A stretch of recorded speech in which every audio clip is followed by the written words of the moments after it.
Terrific. The first question I'd like to ask you today is how you feel about equality, like human equality and basic human rights. Do you have any thoughts about that?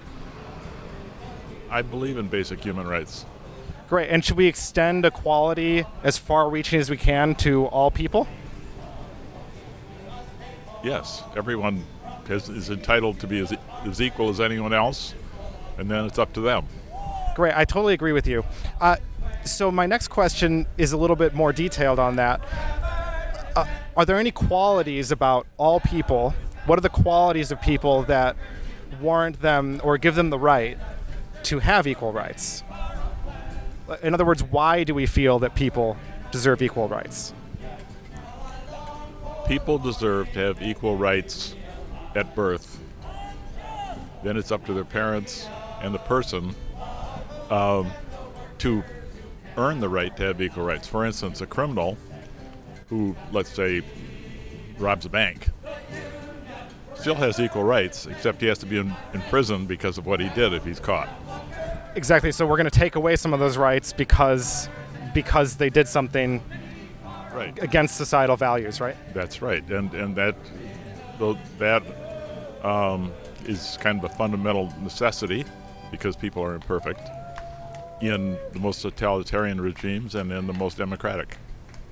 Yeah, so when we talk about basic human rights, rather than thinking about like having the right to vote or something like that might not be a basic human right, I think what we're referring to, rather than sort of the legal system, I think we're talking about like the right to live free of pain and suffering, or the right to live and being able to make your own choices and being free and being not imprisoned and things like that. Of course, we can take away those basic human rights if they violate the social norms, right? Would you agree on that? Like basic human rights being a more basic fundamental, like we have the right to live free of pain and suffering, we have the right to, right? We do not have the right to live free of pain and suffering.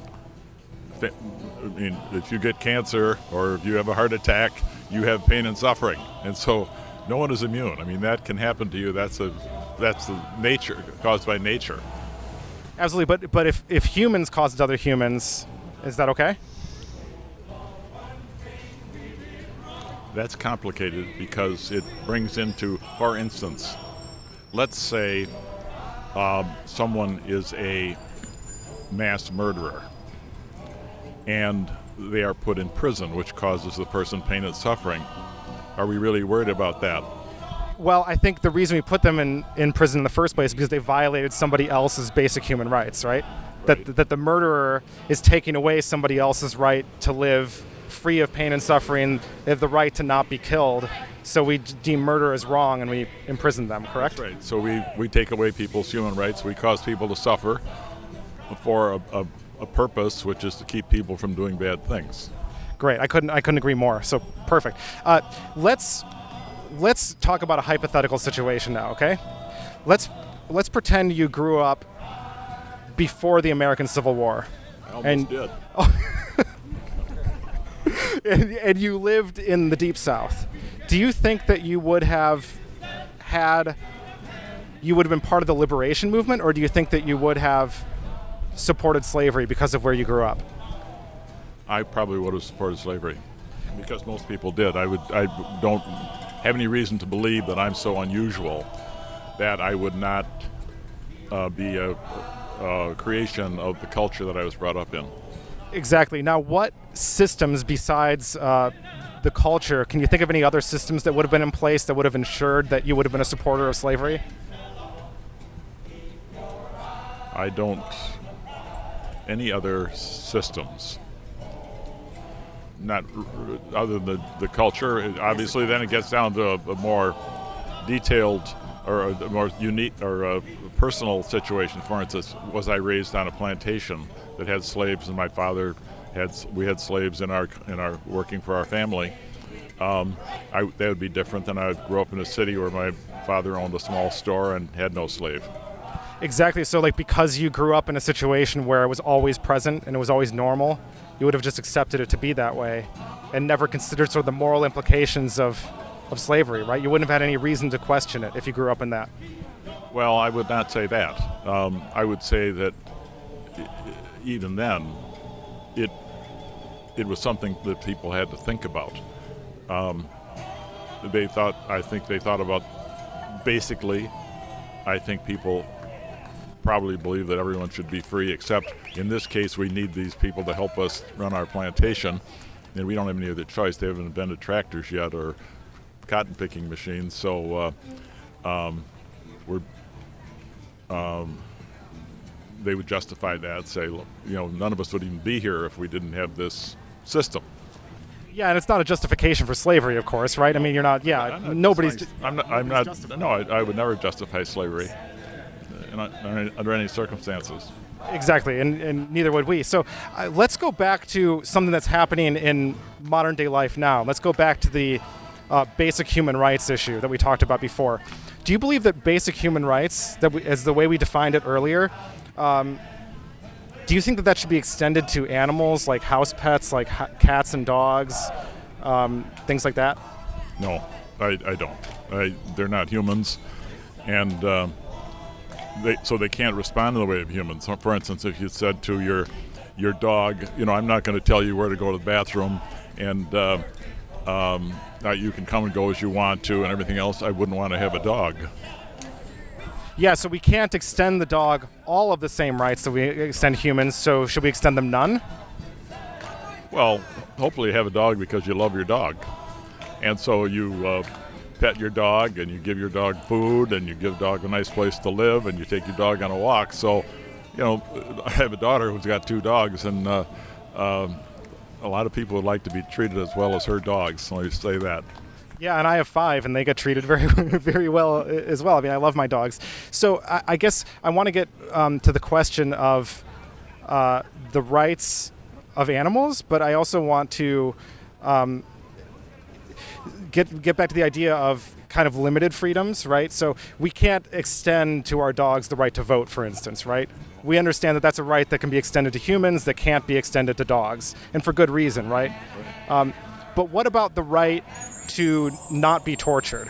Like if I started a dog torturing arena in my basement, would that be a violation of the dog's rights, or would that be totally acceptable? Well, I would say that I don't know if the dog is capable of having rights, because the dog probably isn't mentally developed enough to understand the subject of rights. The dog just knows what hurts, what doesn't hurt, when he's hungry, when he has to go to the bathroom, if he's cold. So he or she, I'll say that to be politically correct in front of your audience, so that I think there's a limit to how much you want to equate how people feel and how dogs feel. Yeah. So, but would you personally have a problem with it if somebody was torturing dogs in their basement? Would that be a problem, or is that totally morally acceptable?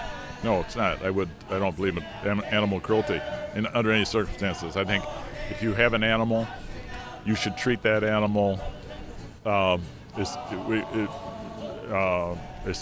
with the same kindness you treat your family. Now, that doesn't include hunters or people who work in a slaughterhouse or whatever. I mean, they've got a different situation with the animals. I mean, if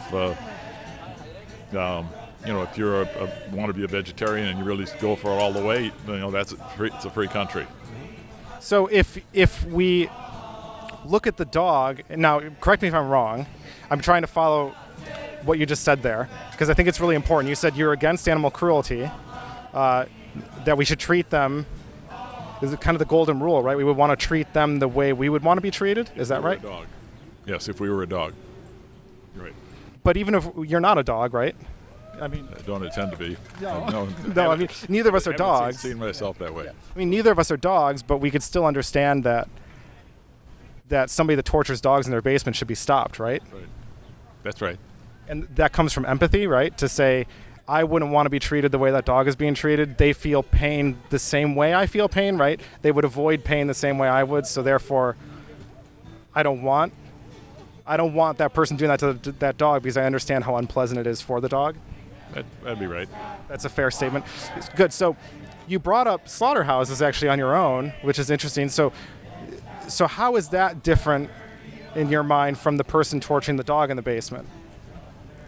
Hopefully, well, if you're going to eat meat, you have to kill animals. Absolutely, that's true. And so the point is you would kill animals in the most humane way possible. Now I remember, this would be more than 70 years ago, being at Oscar Meyer with my Cub Scout troop, and we visited the pig slaughter operation where, interesting enough, there was black employees, and they were pretty rare in Madison those days. And they were wearing rubber suits, and they would go and get the pig from a chute where there was a whole lot of pigs behind this pen, and they would get and put a bracelet on his ankle connected to a chain. They would take the chain up over a big wheel and with the pig dangling, and then it would go to two other black men in rubber suits who would, and the pig is upside down, slit its throat with gushing blood, and then it would go squealing all the way to a place where it went through hot steam, which would knock off all of its, it would come out pink and with no hair on it. By this time it's dead. And then it goes on to be further processed. As you can tell, that's over 70 years ago that I remember this. And that was a horrible thing to see, right? Or was it? It was. It was. I mean, I felt bad for these pigs. But on the other hand, if you want to eat bacon, I mean, that's how you get it. Well, very well said. Very well said. If you want to eat bacon, that's how you get it, right? Do you think that there's a humane way to kill these animals? There are a lot of humane ways in slaughterhouses now. And how does that look? How does that look when we kill an animal humanely? I'm not an expert in this. Oh yeah, but there are humane ways that in slaughterhouses that are much more humane than the situation I described. So, do you think that the animals that are in these slaughterhouses, do you think that they want to die or do they want to live?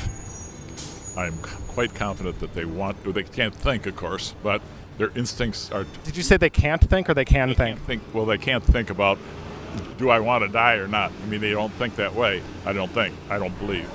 But they, everything they do is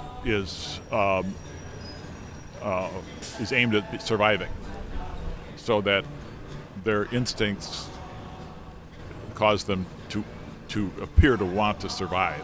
If they could think that thought, which I don't think they quite exactly can, but all their instincts cause them to want to live. Yeah, and that they would want to, if they were given the opportunity to continue down the conveyor belt and get slaughtered, and seeing the other animals go through that, and the other option was to leave and go into a green pasture, which option would they choose? Green pasture. They would go right out that door every time, right? No questions. They would go right out the door.